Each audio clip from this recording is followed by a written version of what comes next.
جی السلام علیکم، خیریت سے ہیں؟ جی اللہ کا لاکھ لاکھ آپ ٹھیک کہاں ہیں؟ سے کال کر رہے ہیں بھائی؟ جی ہندوستان دہلی. سلامت رہیں، زندہ رہیں. جی تو حضرت سب سے پہلا تو میرا آپ سے یہ سوال ہے کہ جیسے آپ کا عقیدہ ہے، آپ مانتے ہیں کہ حضرت ابو بکر ہیں، حضرت عمر ہیں رضی اللہ عنہ، تو آپ انہیں غاصبین صدق بولتے ہوں ہیں، ٹھیک ہے جی؟ صحیح تو میرا بولتے یہ ہیں. سوال ہے کہ ہاں کہ مان لو شیخین ہیں یا اور دیگر اصحاب ہیں جنہیں آپ کہتے ہیں کہ انہوں نے ایسی حرکتیں کی معاذ اللہ، تو میں سمجھتا ہوں جیسے اگر انہوں نے ایسے کام کیے ہیں تو انہوں نے زندگی مطلب پھر کیسے گزاری ہوگی؟ کیونکہ ان کی لگژری لائف ہونی چاہیے نا. کیا سمجھ نہیں آیا؟ کیا کیسے کہ کیا؟ نہیں، میرا کہنا یہ ہے کہ انہوں نے مال غصب کیا ہے تو پھر انہوں نے زندگی مطلب ایسی عابدانہ زاہدانہ کی گزاری ہے، تو زندگی لگژری زائدانہ تھے لائف ان کے. جی ہاں میرا یہی دعویٰ ہے.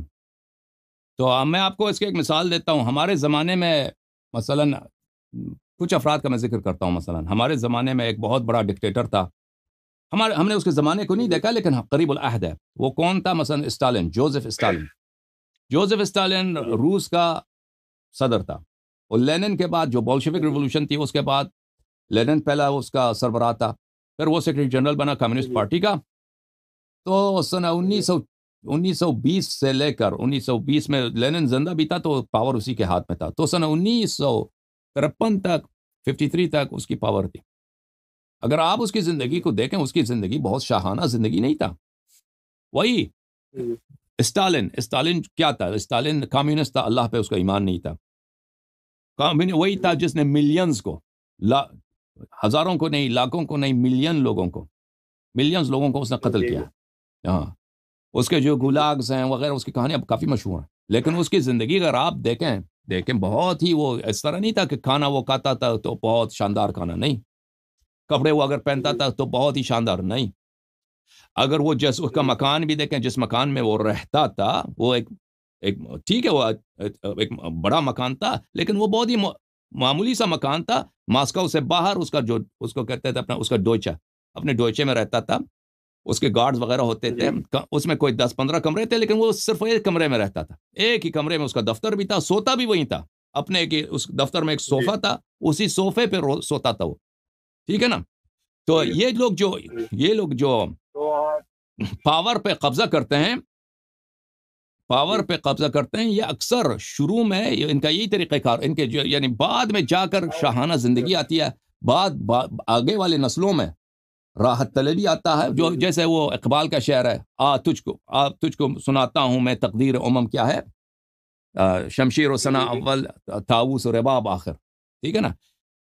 آپ اگر دیکھیں وہ مثلاً مغلوں کی زندگی کو بھی دیکھیں تو شروع میں ان کے بادشاہ جو تھے وہ سادہ زندگی گزارتے تھے. بعد میں آنے والے نسلیں جو ہیں وہ نہایت ہی وہ کیا ہو گئے، ان میں عیاشی آ گئی، ان میں بہت عیش و طرب آ گیا. تو یہ جو لوگ حکومت بناتے ہیں، وہ امپائر بناتے ہیں، وہ لوگ خود زیادہ عیاشی میں نہیں لگتے. وہ جو لوگ امپائر بناتے ہیں ان کا سارا دھیان توجہ یہ ہوتا ہے کہ امپائر ہم کیسے بنائیں. وہ وہی کریں گے جو ان کی مصلحت میں ہوگا. ہاں، وہ سادہ زندگی گزاریں گے، وہ انرجی ان کا کس طرف جائے گا؟ امپائر بنانے میں. ٹھیک ہے نا؟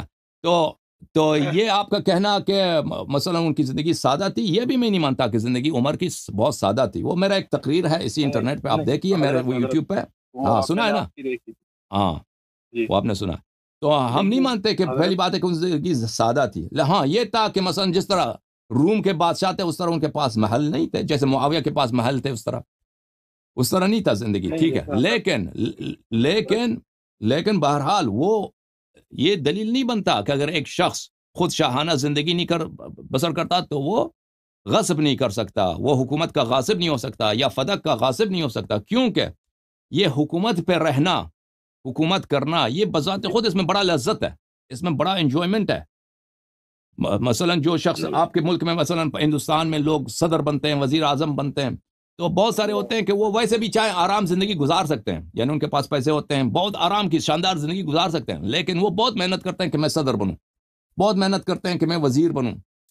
یا میں وزیر اعظم بنوں. کیوں؟ کیونکہ پاور میں خود بہت جو وہ مزے پاور میں جو لذت ہے وہ نہ کھانے میں ہے، نہ پینے میں ہے، نہ لباس میں ہے، نہ محل میں ہے. وہ خود پاور، خود یہ کہ لوگ آپ کی احترام کریں، آپ جس کو چاہیں اور وہ جس طرح حکم دے دیں، اس یہ خود مطلوب ہے لوگوں کے لیے. سمجھ میں آئی نا بات آپ کو؟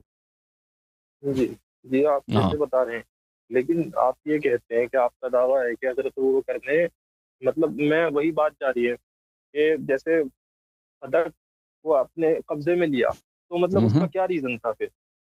ریزن اس کی دو ریزن چیزیں کیا تھی تھا؟ نا، دو چیزیں. پہلی بات یہ ہے کہ وہ بہت بڑا جائیداد تھا. رسول اللہ صلی اللہ علیہ وآلہ وسلم اسی ہی سے مسلمانوں کے امور کو چلاتے تھے. رسول اللہ صلی اللہ، کیونکہ جی اسی حدیث میں ہے نا کہ حضرت زہرا سلام بخاری میں، حضرت زہرا سلام اللہ علیہ جب فدق طلب کرنے کے لیے آئیں تو کہا کہ رسول اللہ صلی اللہ جی علیہ وآلہ وسلم کے جس طرح وہ خرچے کرتے تھے میں اس کو تبدیل نہیں کروں گا. اسی ہی سے اہل بیت کا خرچہ نکلتا تھا، میں اہل بیت کا خرچہ اسی سے دوں گا، جی لیکن میں اس کو چینج نہیں کروں گا. تو رسول اللہ صلی اللہ علیہ وآلہ وسلم مسلمانوں کے جو امور تھے، لشکر کے خرچے ہوتے ہیں، مثلا فقراء وغیرہ لوگ آتے ہیں مال طلب کرتے ہیں، ان سب کا کس سے وہ کور جی کرتے تھے؟ فدق کی آمدنی سے وہ کور کرتے تھے. تو یہ بہت بڑا آمدنی تھا. اور لیکن یہ رسول اللہ صلی اللہ علیہ وآلہ وسلم کے لیے واجب نہیں تھا، فرض نہیں تھا کہ یہ کام کریں، کیونکہ یہ فدق ان کے اپنی ذاتی ملکیت ہے. دیکھیں اگر وہ اپنی ذاتی ملکیت سے خرچ کرتے ہیں مسلمانوں پر، تو ان کے وفات کے بعد یہ ضروری نہیں ہے کہ ان کے وارث بھی یہی کام کریں. مثلا میں ایک شخص ہے، اس کا باپ بڑا امیر ہے، اس کی آمدنی ہے ہر مہینے میں 1 کروڑ ہے فرض کریں. وہ 1 کروڑ والد صاحب جو ہیں وہ سب فقراء میں بانٹتے ہیں ہر مہینے. اگر والد کا انتقال ہو جاتا ہے تو وہ فیکٹری جو تھا، جو بھی جائیداد ہے، وہ وارث کا بن جاتا ہے. وہ وارث کے لیے ضروری نہیں ہے کہ وہ کام کرے، پھر وہ وارث کی اپنی ہے، جی اپنی صلاحیت ہے. وہ اگر چاہے تو وہ والد کا کام جاری رکھے، ٹھیک ہے، اچھا کام کیا. اگر نہ کرے بھی اس کی اپنی مرضی، کیونکہ وہ جائیداد اس کی اپنی ہے. یہ جائیداد جو تھی مسلمانوں کی نہیں تھی، جائیداد صرف رسول اللہ صلی اللہ علیہ وسلم کی ذاتی جائیداد. تو ایک تو بات یہ ہے کہ حکومت، ابو بکر حکومت کیسے چلائے گا؟ ابو بکر حکومت جی کیسے چلائے گا؟ اس کے لیے فدق اس کی ضرورت ہے. دوسری بات یہ ہے کہ ابو بکر کے سامنے جو حزب اختلاف ہے، جو اپوزیشن پارٹی ہے، جو اس کی حکومت کو تسلیم نہیں کرتی، وہ کون ہے؟ امیر المومنین علیہ السلام ہے. اگر ان کے پاس اتنا بڑا سرمایہ ہو، اتنی بڑی آمدنی ہو کہ اس سے وہ حکومت بھی چلا سکتے ہیں، تو یہ ابو بکر کے لیے بڑا چیلنج ہوگا کہ اگر اپوزیشن کسی بھی کوئی بھی حکومت ہو، اس کی اپوزیشن پارٹی جو ہے اگر وہ کمزور ہے، فقیر ہے، جی اس کے پاس وسائل کم ہے، تو اس کے لیے بہتر ہے، تو اس کے لیے ابو بکر وہ نہیں کر سکتا تھا کہ حکومت کا جو سب سے بڑا آمدنی کا ذریعہ ہے وہ اپنے اپوزیشن پارٹی کو دے دے. یہ اس کے ممکن ہی نہیں تھا، اس کے لیے ممکن ہی نہیں تھا. اس لیے اس نے فدق پہ قبضہ کیا ہے. کیونکہ اگر یہ آمدنی امیر المؤمنین علیہ الصلوۃ والسلام اہل بیت علیہ السلام کے پاس ہوتے، تو آپ کو پتہ ہے بہت سارے لوگ ہمیشہ اس طرح ہوتے ہیں لوگ کہ وہ اگر کسی شخص کے پاس پیسے ہیں، کسی شخص کے پاس آمدنی ہے، تو اس کے ارد گرد جمع ہو جاتے ہیں لوگ اس کی تائید کرتے ہیں. لوگ پیسے، اگر اس کے پاس پیسے ہیں خرچ کرنے کے لیے، لوگ آ جاتے ہیں. تو وہ نہیں چاہتا تھا کہ اس طرح اہل بیت علیہ الصلوۃ والسلام لوگوں کی توجہ کا مرکز ہو، اور ان کو لوگوں کی اس طرح اجتماع ہو ان کے پاس صاحب دولت ہونے کی وجہ سے. اور حکم کریں. جی حضرت، آپ کہہ رہے ہیں کہ حضرت وہ کرنے اس وجہ سے نہیں دیا، مطلب کہ حضرت علی مطلب خلیفہ بن جاتے ہیں اس کے ذریعے سے، ٹھیک ہے؟ نہیں، میں نہیں کہتا کہ خلیفہ اسی کے ذریعے بن جاتے ہیں، لیکن ایک ایسا شخص ہے جو بیعت نہیں کر رہا، اپنے آپ کو حقدار سمجھتا ہے، اگر اس کے پاس وسائل زیادہ ہوں تو وہ حکومت کے لیے چیلنج بن سکتا ہے، ٹھیک ہے. حکومت کے لیے ایک دن خلیفہ بھی بن سکتا ہے، وہ حکومت کا تختہ پلٹ بھی سکتا ہے. لیکن اگر اس کے پاس وسائل نہ ہوں، پیسے نہ ہوں، جی تو لوگ اس کے گرد جمع نہیں ہوں گے. جی، یہ میں عرض کر رہا تھا. جی حضرت، آپ لیکن کتاب سلیم کی ایک روایت پیش کرتے ہیں نا کہ اللہ کے رسول صلی اللہ علیہ وسلم نے حضرت علی سے عہد لیا، جو آپ نے وہ انجینئر صاحب کے جو نقوی ان کے بارے میں ڈالا تھا کہ حضرت علی نے دفاع کیوں نہیں کرا. تو جب اللہ کے رسول نے عہد لے لیا تھا، تو یہ تو بات ہوتی نہیں تھی نا کہ حضرت علی یہ کام کریں.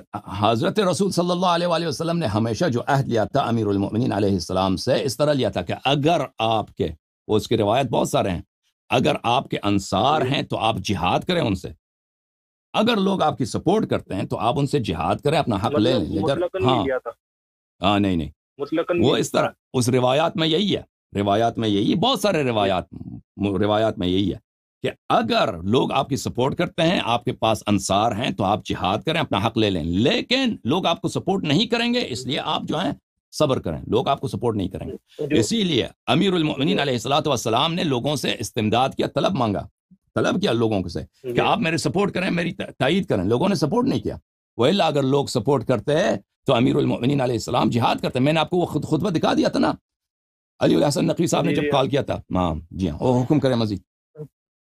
میں یہ کہہ رہا تھا جیسے کتاب سلیم ہے، اس کی روایت میں اگر کے الفاظ ہیں؟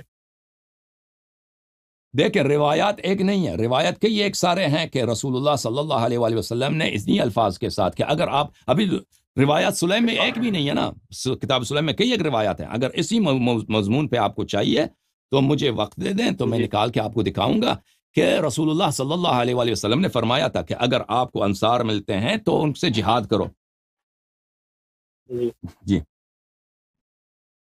ہے ایسی روایت؟ اگر کیونکہ بہت سارے، ایک نہیں کئی ایک ہیں، انشاءاللہ تبارک و تعالی ہم آپ کو دکھائیں گے۔ کیونکہ آپ کے کسی اور سے بھی بات ہوئی تھی نا، تو وہ بھی مطلقاً بتا رہے تھے کہ مطلقاً اللہ کے رسول نے منع کرا ہے۔ میں ابھی آپ کو دکھاتا ہوں، نہیں وہ مجھے مطلقاً بھی بتایا تھا، اس لیے کہ رسول اللہ صلی اللہ علیہ وسلم کو پتا ہے کہ لوگ نصرت نہیں کریں گے۔ تو حضرت جیسے اللہ کے رسول کی بھی تو لوگوں نے نصرت کری تھی، تو ان کے اہل بیت کی کیوں نہیں کری اگر ایسی ہی بات تھی تو؟ اسی طرح کہ رسول اللہ صلی اللہ علیہ وسلم نے فرمایا دو باتیں، ٹھیک ہے نا، ایک فرمایا لَتَتَّبِعُنَّ سُنَنَ مَنْ كَانَ قَبْلَكُمْ شِبْرًا بِشِبْرٍ وَذِرَاعًا بِذِرَاع، کہ آپ جو ہیں مسلمان، اپنے صحابہ سے کہا کہ آپ جو ہیں آپ سے پہلے جو امتیں ہیں ان کی سنتوں پر، سنت پر، ان کے طریقہ کار پر آپ منہ بمنہ، شبر بشبر اور بالش ببالش، قدم بقدم انہی کے سنتوں پہ چلیں گے۔ تو صحابہ نے پوچھا کہ کیا آپ کی مراد یہود و نصارہ ہیں؟ تو رسول اللہ صلی اللہ علیہ وسلم نے فرمایا کہ جی ہاں، اور کون؟ یعنی اب یہ پہلی بات۔ دوسری بات، آپ جائیے سنن یہود و نصارہ میں دیکھیے، حضرت موسیٰ علیہ السلام اللہ کے پیغمبر ہیں، اتنے معجزات تھے ان کے، ٹھیک ہے نا، اتنے واضح معجزات کہ ان کا ایک لاٹھی ہے، لاٹھی کو اگر وہ پھینکتے ہیں تو وہ اژدہا بن جاتا ہے، لاٹھی کو اگر وہ پتھر سے مارتے ہیں، پتھر کو مارتے ہیں لاٹھی سے تو پتھر سے چشمے نکلتے ہیں، ٹھیک ہے نا، لاٹھی کو اگر وہ دریا پہ مارتے ہیں تو 12 راستے بنتے ہیں، راستے آسمان سے ان کے لیے کھانا نازل ہوتا ہے، روزانہ کھانا، اس طرح نہیں ہے، روزانہ 2 دفعہ صبح شام کباب نازل ہوتا ہے، روسٹڈ نازل ہوتا ہے۔ تو یہ سب دیکھ کر حضرت موسیٰ علیہ السلام کچھ دن کے لیے گئے تھے پہاڑی پہ، ٹھیک ہے نا، تو قوم نے کیا کیا، قوم وہ سب وہ مسلمان تھے، حضرت موسیٰ علیہ السلام کے جو اصحاب تھے سب مسلمان تھے، سب پیغمبر زادہ تھے، وہ اس طرح نہیں تھے کہ مشرک زادہ ہوں، وہ سب بنی اسرائیل بولتے ہیں حضرت یعقوب علیہ السلام کو، وہ سب پیغمبر کی نسل سے تھے، یعنی اس زمانے میں سید کون تھے؟ اس زمانے میں اگر ہوتے نا، اس زمانے میں سب سے شریف، سب سے اچھا خاندان بنی اسرائیل تھے، حضرت ابراہیم علیہ السلام کی اولاد ہے، حضرت یعقوب علیہ السلام کی اولاد ہے۔ تو یہ لوگ کیا کرتے ہیں، یہ ان کے ایک جادوگر آتا ہے سامری، ان کے لیے ایک بچڑا بناتا ہے لوہے کا، وہ کہتا ہے اس کی عبادت کرو، وہ سب اسی کی عبادت کرتے ہیں، اور حضرت ہارون علیہ السلام جو شریک موسیٰ علیہ السلام ہے اور ان کے بھائی ہیں، وہ جتنے منع کرتے ہیں، کہتے ہیں آپ چپ ہو جائیں، مطلب قتل کریں گے، آپ کو مار دیں گے جان سے، ٹھیک ہے نا۔ تو صحابہ نے، پہلی بات ہے کہ سب صحابہ نے رسول اللہ صلی اللہ علیہ وسلم کے ساتھ نہیں تھے، ان کے حیات میں بھی ساتھ نہیں تھے، یہ بات بھی آپ کی غلط ہے کہ انہوں نے نصرت کیا، کچھ صحابہ نے نصرت کیا، سب صحابہ نے نصرت نہیں کیا۔ پھر جب رسول اللہ صلی اللہ علیہ وسلم دنیا سے گئے ہیں تو خود رسول اللہ صلی اللہ علیہ وسلم کی حدیث ہے بخاری میں کہ میں نہیں ڈرتا کہ آپ لوگ میرے بعد مشرک ہو جائیں گے، لیکن مجھے ڈر ہے کہ آپ لوگ میرے بعد دنیا طلب ہو جاؤ گے۔ تو اگر یہی صحابہ بعد الرسول صلی اللہ علیہ وآلہ وسلم ان کے وفات کے بعد دنیا طلب ہو جائیں، جیسے حضرت موسیٰ علیہ السلام کے لوگوں، وہ تو دنیا طلبی بھی نہیں تھی، حضرت موسیٰ علیہ السلام جو بچڑے کے انہوں نے، اس میں تو فائدہ ہی نہیں ہے، اس میں تو کوئی فائدہ ہی نہیں ہے، آپ بچڑے کی عبادت کریں، وہ کوئی مجسمے کی، وہ تو پتہ ہے سب کو کہ یہ باطل ہے، سامری ایک جادوگر ہے، اگر وہ صحابی ہیں، پیغمبر زادہ ہیں، اتنے معجزات دیکھ کر ان کے لیے آسمان سے پرندے آتے ہیں، وہ دیکھ کر یہ کر سکتے ہیں، دیکھ کر یہ بھائی یہ ہماری امت میں اگر صحابت دنیا پرست ہو جائے، آپ اپنے دل میں دیکھیں نا، اور ہر شخص اپنے حیات میں دیکھے، آپ کو حکومت ملے، وہ ارے حکومت کو چھوڑیں، میں نے کتنے اپنی زندگی میں دیکھے ہیں کہ ایک چھوٹا سا مسجد ہے، اس میں کوئی پیسے بھی نہیں ہے، چھوٹا سا مسجد ہے جو اس میں پیسوں کی درآمد بھی نہیں ہے، ٹھیک ہے نا، اسی کی کنٹرول پہ اتنا جھگڑا ہوتا ہے، اتنا ایک دوسرے کو گالی دیتے ہیں، 2-3 پارٹیاں بن جاتے ہیں، ایک دوسرے پارٹی کا ایک چھوٹا سا مسجد ہے، اس میں اسی کو کنٹرول کے لیے کہ ہم کس سے نماز پڑھائیں گے، کون ہمارا امام جماعت ہوگا، کون تقریر کرے گا، کہ کون درس دے گا، چندہ کون جمع کرے، اسی پہ اتنی لعنت ہوتی ہے، گالیاں ہوتی ہے کہ کوئی حساب ہی نہیں ہے، ایک چھوٹی سی مسجد ہے۔ آپ حکومت کی بات کر رہے ہیں، وہ حکومت جو رسول اللہ صلی اللہ علیہ وسلم نے خبر دی ہے کہ ابھی بہت جلد سپر پاور بننے والا ہے، ایران کو بھی شکست دے گا، روم کو شکست دے گا، اگر یہ لوگ اس میں تمنا رکھیں، طمع رکھیں، تو یہ کوئی انوکھی بات نہیں ہے اس کے کہ ہم حکومت میں آ جائیں، حکومت پہ قبضہ کر لیں اور جو حقدار ہے اس کو نہ دیں، یہ تو اس میں تعجب کی کیا بات ہے؟ یہ وہی لوگ تو تھے جب رسول اللہ صلی اللہ علیہ وسلم زندہ ہیں، بھائی زندہ ہیں، ان کو ابھی زندہ ہیں، کہتے ہیں میں وصیت لکھتا ہوں، ان کو گالی دیتے ہیں، کیا نستجیر بالآبا، آپ جو ہیں ہذیان کہہ رہے ہیں؟ نہیں وہ ابھی یہ الفاظ جو ہے یہ بخاری میں تھوڑی ہیں جو آپ نے بولے ابھی، بالکل یہ بخاری میں حجرہ ہے، جی بالکل حجرہ ہے، حجرہ رسول اللہ صلی اللہ علیہ وسلم، بالکل بخاری میں ہے، میں دکھاتا ہوں آپ کو، آپ ہولڈ کریں گے میں آپ کو دکھاؤں؟ کوئی بات نہیں، آپ لگا دینا، نہیں ابھی دکھاتا ہوں، نہیں میں دکھاتا ہوں، کیونکہ بات میں جو ہے دیر ہو جائے گی، بخاری کے الفاظ جو ہے ابھی میں دکھاتا ہوں، کیوں نہیں ہے، بخاری میں ہے، بخاری ہی میں ہے، بخاری ہی میں ہے، کیوں الفاظ نہیں بخاری میں؟ آپ کو پتہ نہیں ہے؟ نہیں کیونکہ میں نے جو روایت پڑھی تھی نا اس میں یہ الفاظ نہیں، تو بخاری میں یہ روایت ایک جگہ تو نہیں کہ ایک جگہ؟ ایک منٹ میں بھی آپ کو دکھاتا ہوں، وہ میں نے جو پڑھے تھے تو اس میں یہ تھا فقد غلبہ الوجع، وہ ایک جگہ ہے، وہ بھی عبارت اخری اسی کی ہے۔ آپ کو پتہ ہے کہ بخاری کے نزدیک محمد ابن اسماعیل بخاری کے نزدیک جو ہے اس کے پاس کیا ہے، حدیث کو نقل بالمعنی کرنا جائز، آپ کو پتہ ہے نا، بخاری کے پاس حدیث کو نقل بالمعنی کرنا جائز ہے، میں آپ کو ابھی دکھاتا ہوں، تو وہ جو ہے اس نے وہاں پہ نقل بالمعنی کیا ہے، کیونکہ وہ عمر کی طرف نسبت دے رہا ہے کہ عمر نے کہا غلبہ الوجع، غلبہ الوجع سے کیا مطلب ہے؟ آپ ترجمہ کرو غلبہ الوجع کی، ترجمہ کرو، یہ تکلیف بڑھ گئی ہے اللہ کی رسول کو، نہیں تکلیف بڑھ گئی نہیں ہے، غلبہ الوجع، دوبارہ ترجمہ کرو، دوبارہ ترجمہ کرو، ایک غالب ہے ایک مغلوب ہے نا، غالب کون ہے؟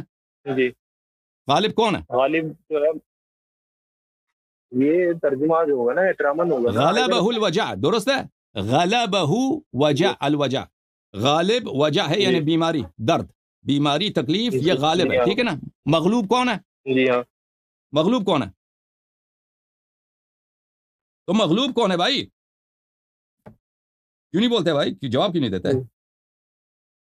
کیوں جواب نہیں دیتے بھائی؟ اسے نہیں حضرت، اس اعتبار سے تو اللہ کے رسول کے بارے میں ہوگی نا بات، یہ پھر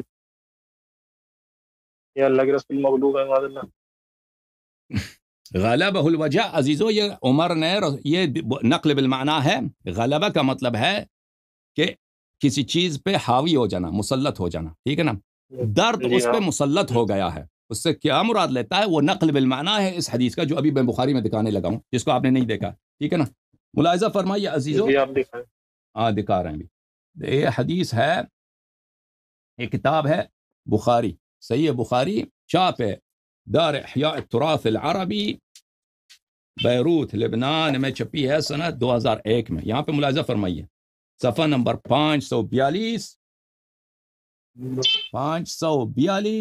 ٹھیک ہے نا، کتاب الجہاد والسیار، باب جوائز الوفد، هل يستشفع الى اهل الذمه ومعاملتهم، حدیث نمبر 3053، 3053. عبداللہ ابن عباس سے روایت ہے، اس نے کہا انہو قال، اس نے کہا یوم الخمیس وما یوم الخمیس، جمعرات کا دن وہ کون سا جمعرات کا دن تھا، یا جمعرات شب جمعہ مثلا، وہ کون سا جمعرات کا، ثم بکا، پھر وہ رونے لگا، پھر بہت رویا، حتی خضب دمعه الحسباء، اتنا رویا ابن عباس بزرگ آدمی ہے، صحابی، چچا زاد بھائی ہیں رسول اللہ صلی اللہ علیہ وسلم کے، اتنے روئے. اور ربانی هذه الامه، جماعت مخالفین کی حدیث ہے کہ جبرائیل آیا رسول اللہ صلی اللہ علیہ وسلم کے پاس، اور جبرائیل نے کہا کہ یہ ربانی هذه الامه، یہ اس امت کے سب سے بڑے عالم ہیں. اچھا، اور اسی بخاری میں ہے کہ رسول اللہ صلی اللہ علیہ وسلم نے عبداللہ ابن عباس کو گلے لگایا اور کہا اللہم علمہ الکتاب، وہ اسی بخاری میں ہے، شروع میں کتاب العلم ہے، حدیث نمبر 50 کے لگ بھگ ہے اس میں اگر دیکھ لیں. اچھا، یہ رو رہا ہے، ٹھیک ہے نا، یہ عبداللہ ابن عباس رو رہے ہیں، اچھا رو رہے ہیں، اتنے روئے دمع خضب دمع والحسبہ، کہ اس کے سامنے کنکر تھے، زمین پہ پتھریں تھیں، وہ پتھر وہ کنکر جو ہے ان کے اشکوں سے، ان کے آنسوؤں سے وہ گیلے ہو گئے، اتنے زیادہ روئے وہ، یعنی بہت زیادہ روئے. پتہ اندازہ ہو گیا آپ کو کہ روئے بھائی صاحب؟ ہاں. فقال اشتد برسول اللہ صلی اللہ علیہ وآلہ وسلم وجاءه یوم الخمیس، فرمایا کہ رسول اللہ صلی اللہ علیہ وآلہ وسلم کی بیماری جو ہے روز خمیس، روز جمعرات بہت شدید ہوگی. فقال، انہوں نے فرمایا ایتونی بکتاب اکتب لکم کتابا لن تذلوا بعدہ ابدا، تو انہوں نے فرمایا کہ میرے پاس ایک کتاب کے لے کے آؤ تاکہ تمہارے لیے ایسی کتاب لکھ دوں. کتاب بولتے ہیں عزیزو مکتوب، ایسے مکتوب آپ کے لیے تحریر کر دوں، وصیت لکھ دوں کہ اس کے بعد کبھی گمراہ نہ ہو جاؤ ہرگز، لن تذلوا، کبھی تم گمراہ نہ ہو جاؤ، ہرگز گمراہی نہیں ہوگی. فتنازعوا، صحابہ نے نزاع کیا ان کے حضور میں، ولا ينبغي عند نبی تنازع، اور نبی کے پاس تنازع کرنا جائز نہیں ہوتا، ان کے نزدیک ان کے پاس آپس میں جھگڑا کرنا، تو میں کرنا، آواز اٹھانا جائز نہیں، ٹھیک ہے. فقالوا، صحابہ نے کہا حجر رسول اللہ صلی اللہ علیہ وآلہ، صحابہ نے کہا کیا حجرہ، نستجیر حجرہ کا دوستو عزیزو، میں بہت معذرت مانتا ہوں، اجازت دے میں معذرت مانگتا ہوں رسول اللہ صلی اللہ علیہ وسلم سے کہ میں اس کو ترجمہ کروں گا عام الفاظ میں. حجرہ بولتے ہیں ہذیان کو، ہذیان بولتے ہیں نستجیر باللہ، نستجیر باللہ، نستجیر باللہ، بکواس کو. تو جو لوگ ان کے حیات میں، ان کے گھر میں ان کو اس طرح کہتے ہیں تو کیا تعجب ہے؟ جو لوگ ان کے حیات میں مرتد ہو گئے، ان کے حضور بخاری کی حدیث ہے، مرتد ہو گئے، ہاں کیا فرما رہے ہیں؟ اس طرح گالی دی ہے، آپ کس کی طرف لو جاتے ہیں؟ کیا فرما رہے ہیں؟ قالو کو آپ کس کی طرف لوٹا رہے ہیں؟ وہی جو صحابہ تھے جنہوں نے نزاع کیا. آپ کس نے کہا آپ کس کی طرف پلٹا رہے ہیں قالو کو؟ نہیں، یہاں تو مبہم ہے نا، تو کون تھے آپ کا کیا مراد ہے؟ کس نے کہا یہ جملہ؟ صحابہ ہی نے کہا ہے نا، اور صحابہ ہی نے کہا ہے نا، صحابہ ہی نے کہا ہے نا. تو آپ کا سوال کیا تھا؟ آپ کا سوال یہ تھا کہ صحابہ نے رسول اللہ صلی اللہ علیہ وسلم کی سپورٹ کی تو اہل بیت علیہ السلام کی کیوں انہوں نے سپورٹ نہیں کی؟ جواب یہ وہی صحابہ اور عمر اس میں شامل تھے. عمر اسی پارٹی میں تھے، عمر اسی پارٹی میں تھے جو ممانعت کر رہے تھے کتاب لانے سے، آپ کو پتہ ہونا چاہیے. اور یہ ہمارے پاس دلائل اور جگہ بہت ہیں، جب حدیث قرطاس چڑھیں گے تو آپ کے علماء کی شہادت لائیں گے کہ یہ کہنے والا عمر تھا. اب نام بھی مانے کو عمر تھا، صحابہ نے یہ کہا ہے. آپ کا سوال یہ تھا کہ صحابہ نے اجازت دیں بات ختم ہو جائے. آپ کا سوال یہ تھا کہ صحابہ نے کیوں سپورٹ اہل بیت علیہ السلام کی نہیں کی؟ وہ صحابہ جو حیات رسول صلی اللہ علیہ وآلہ وسلم میں، رسول اللہ صلی اللہ علیہ وآلہ وسلم تو آخری لمحات میں وہاں پہ تو کوئی 20 مجلد کی کوئی کتاب نہیں لکھانا چاہ رہے تھے نا، وہاں پہ کوئی حیض و نفاس کے مسائل، جنابت کے مسائل نہیں لکھانا چاہ رہے. وہ کیا لکھانا چاہ رہے تھے؟ ایسی چیز لکھ دیں گے کہ اس کے بعد امت میں کبھی گمراہی نہیں ہوگی. اور یہ جملہ کہ کبھی گمراہی نہیں ہوگی، یہاں یہ اس سے پہلے بھی فرمایا، اس سے پہلے کب فرمایا تھا؟ حدیث غدیر میں فرمایا اور آپ کے کتب میں، اور اسی طرح فرمایا ہے حدیث خطبہ حجۃ الوداع میں، انی تارک فیکم من اخذتم به لن تذلوا بعدی ابدا، کتاب اللہ و عترتی اہل بیتی، کہ اگر اہل بیت علیہ السلام کی اتباع کرو گے تو کبھی گمراہ نہ ہوگے. تو یہ جو انہوں نے جملہ فرمایا، یہ ان کو پتہ تھا کہ یہ کیا لکھنا چاہ رہے ہیں، یہ اپنی جانشین کی تعین کرنا چاہ رہے تھے. تو اگر وہ حیات رسول صلی اللہ علیہ وآلہ وسلم میں اس طرح مخالفت کر سکتے ہیں، دیکھیں کر سکتے ہیں حیات نبی صلی اللہ علیہ وآلہ وسلم میں، تو ان کے وفات کے بعد اگر یہی لوگ اس طرح ان سے اہل بیت علیہ السلام کو سپورٹ نہ کریں بلکہ ان کی دشمنی کریں تو اس میں تعجب کی کون سی بات ہے؟ اچھا آپ مجھے بتائیں کہ رسول اللہ صلی اللہ علیہ وسلم کو کوئی کہہ دے کہ نستجیر باللہ بکواس کر رہا ہے، وہ مسلمان یا کافر ہے؟ مجھے بتاؤ۔ جی کافر ہے، کافر ہے۔ تو کافر ہے ثابت ہو گیا کہ صحابہ کی ایک تعداد، دو گروہ تھے، ایک تعداد کافر ہو گئے حیات النبی صلی اللہ علیہ وسلم میں، صحیح ہے نا؟ جی اگر ایسی بات ہے جیسی آپ بتا رہے ہیں تو یہ تو ہے نا، بخاری میں تو ہے نا، میں تو اپنی تو میں نے کتاب دیکھا۔ اب مجھے بتاؤ، تم اپنے کتب میں کبھی صحابہ کی جرح نہیں کرتے، کبھی بھی صحابہ کی جرح نہیں کرتے، ہاں صحابہ کی تعدیل کرتے ہو۔ تو یہ اگر ثابت ہے کہ وہ حیات نبی صلی اللہ علیہ وسلم اور یہ صلی اللہ علیہ وسلم میں، اور وہ منافق صحابہ جو مثلا عبداللہ ابن ابی ابن سلول وہ تو نہیں تھا، اس سے تو کسی نے نہیں کہا کہ تو کتاب لے کے آ۔ وہی صحابت ہے جو ان کے گھر میں بیٹھے تھے، ٹھیک ہے نا؟ عمر بھی وہیں پہ تھا، خدا بھی آپ نے کہا کہ عمر نے کہا غلبہ الوجع، نہیں، ٹھیک ہے نا؟ ہاں غلبہ الوجع کا الفاظ غلبہ الوجع والا نہیں ہے جو آپ نے اچھا دکھایا۔ اگر یہ صحیح صحابہ جو حیات نبی صلی اللہ علیہ وآلہ وسلم میں ان کو گالی دیتے ہیں وفات کے بعد، یہ دنیا کے طلب کے چکر میں، ایک بہت بڑی حکومت کے طلب کے چکر میں یہ اہل بیت علیہم الصلوۃ والسلام پہ ظلم کریں، تو اس میں کوئی تعجب ہے؟ آپ مجھے بتاؤ، کوئی تعجب ہے اس میں؟ نہیں، ختم بات۔